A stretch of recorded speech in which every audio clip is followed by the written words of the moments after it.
Mr. Phil. I am Lance. Thank you for including us in your morning briefing. Hello, Mr. Phil. I'm Aaron, and we really enjoy watching your morning briefing a lot. Thank you. Thank you. What a great way to start today's show. I deeply appreciate Lance and Aaron rushing, sending that video in, and I really appreciate all the support. They're all over the place fishing with their father. They do such a great job, and it's a great way to start. Hey, welcome to the morning briefing, everybody. It is really good to be back with you all. We got all kinds of stuff to talk about. We'll talk about what's going on the other side of the border. We're going to talk yellowfin, bluefin. We've got scores up over 100 on the Dorado, as you can literally walk on Dorado in Southern California right now. It is absolutely phenomenal fishing that's going on. Desiree Rodriguez was down in Cabo San Lucas, where her and her husband and family had really good yellowfin tuna fishing down below there. And speaking of yellowfin and bluefin, they're starting to get on the kelps right now. So that's looking much better as we move along. A reminder that September the 10th, we'll be doing our podcast from Bass Pro Shops, 1 o'clock in the afternoon, right there in front of the big bass tank, and I hope you can make it. I'm going to show up around 11 so we can chat before I do the podcast, and I'll hang out as long as you are there. I'd love to meet each and every one of you and extend my gratitude and thanks to you. Don't forget, Friday, August the 19th, we'll be on board the Malihini out of H&M Landing in San Diego, California.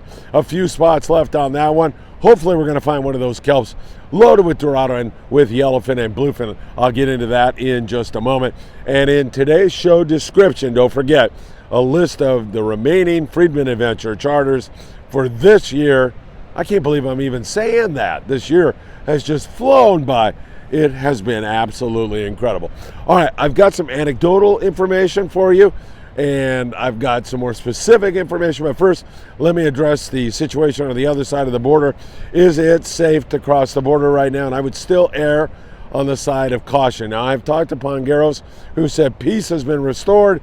Don't worry about it. There's been arrests made.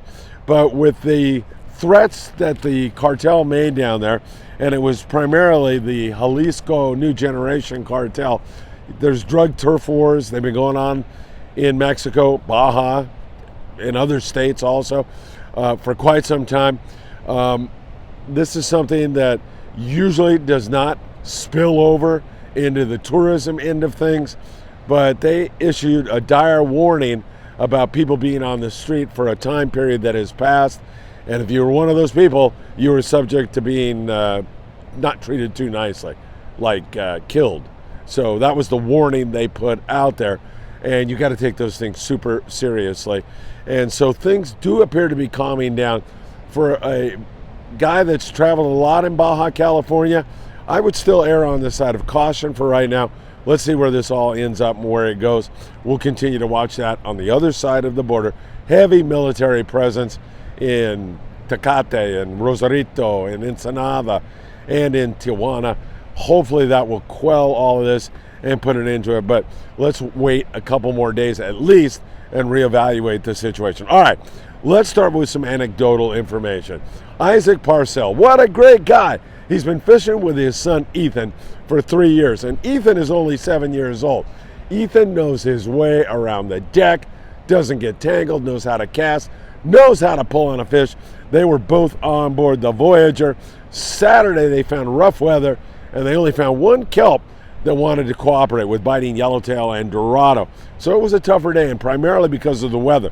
However, the next day they hit the Coronado Islands, where they found great yellowtail fishing, good barracuda. Ethan was firing the iron, catching yellows and gar on the iron. That's fun stuff, especially a 7-year-old kid doing such a great job. Great job, Ethan. Way to go. And they had a good time. And then they said, heck, let's just venture out, go offshore from the islands, see if we can find a kelp. They found one loaded with flatheads that wanted to chew. So they had a really nice trip on the Voyager after all. So really fun stuff. And Dad and Ethan doing such a great job together. Warms my heart to see that going on. Jeff Yeomans on board the Amigo from the 540 Slingers Club out of 22nd Street Landing on a 2-day trip. Jeff said they saw so much fish.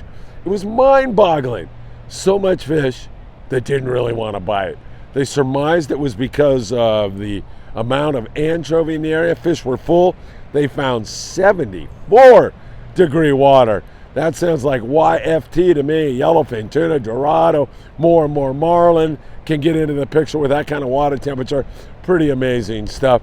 On board the Amigo, they saw a ton of fish, but it was a lot tougher for them, and hopefully that's going to settle down. On board the Amigo, they had, I think it was 60 Dorado and some yellows, 8 yellows, something like that, to go along with it. I hope I'm right on that count, as I don't see it here in my notes.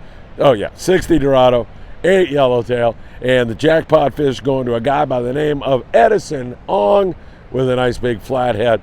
Hopefully that's going to settle in and bite a little bit better. All right, so we've talked about the situation across the border in terms of the political and situation, as well as what's going on with all of that nonsense with the cartel.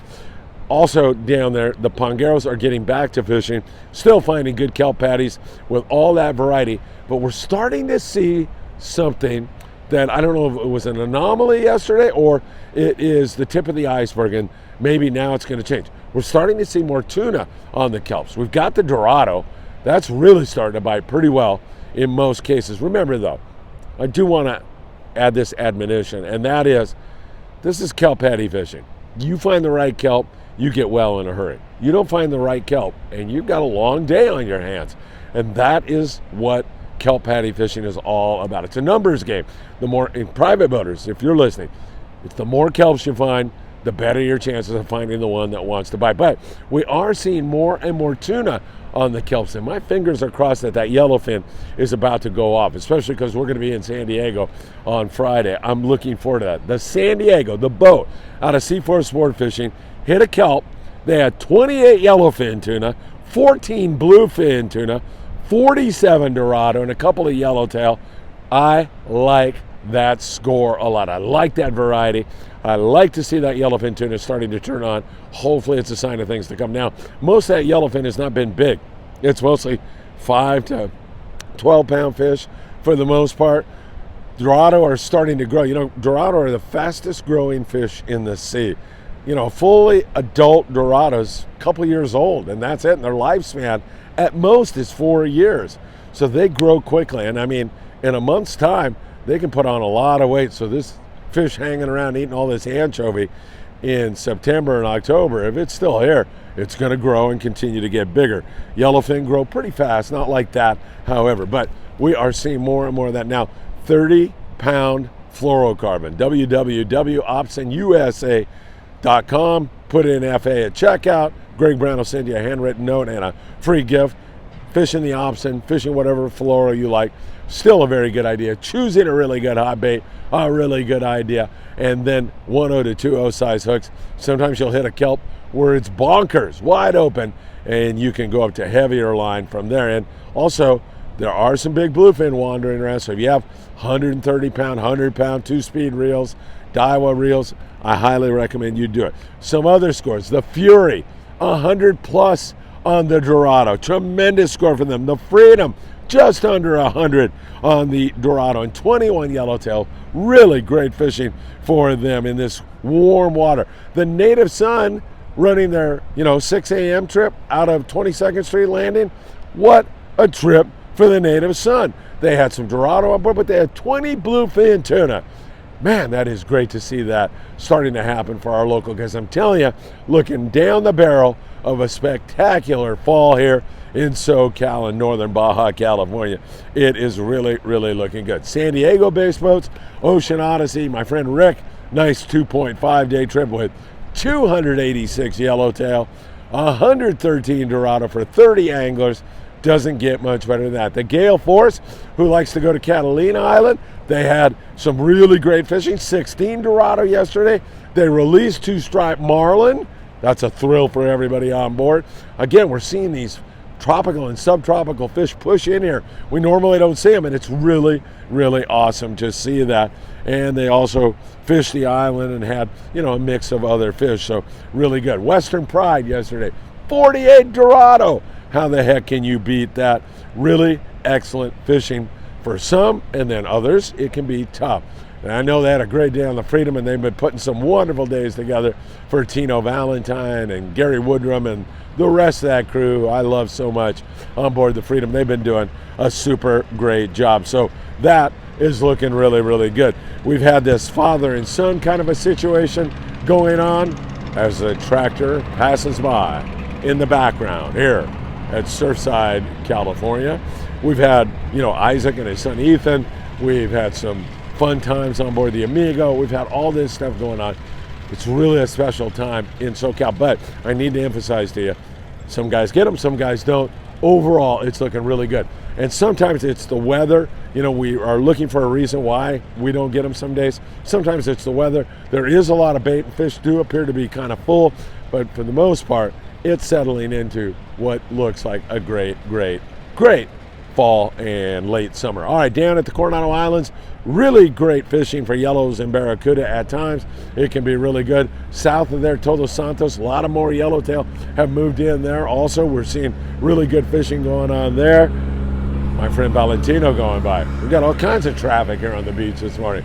And also along the coast, we see barracuda and yellows frolicking around. Up there at San Clemente Island, yellows, not that many. Sea lion problem, good calico bass fishing. Catalina Island, it's mostly the to and fro now, where you have boats like the Native Son coming up with great bluefin tuna catches. There's Dorado at the island itself. Cat's been tough all year. It remains that way. There's okay bonita fishing, catch some whitefish and rockfish, and a few calico bass, a halibut, and a yellowtail every once in a while. A lot of these yellows that are pushing up are going to take up residence at Cat and Clemente, so that's good news. Up there in the Channel Islands, we continue to see an occasional good hit on white sea bass, halibut.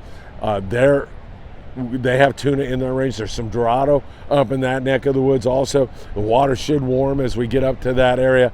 It's looking pretty good up there also. Along the coast, once again, that juxtaposition of rockfish on the coast and Dorado a few miles, and I seriously mean that, a few miles off the beach is a weird one, but there's a little bit of bass up and down our coastlines, not all that much. Sculpin, rockfish, most of the guys are falling on that. Up there on the island Spirit, they only had one barracuda, but they saw a lot of fish.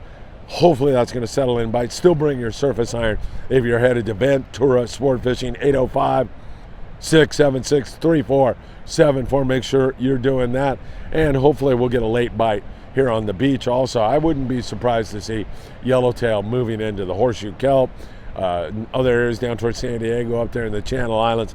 The coastal region still has a lot of promise. Hopefully we'll see more and more of that. Along the beaches, good surf fishing right now. Excellent yellowfin, croaker, good corbina fishing going on.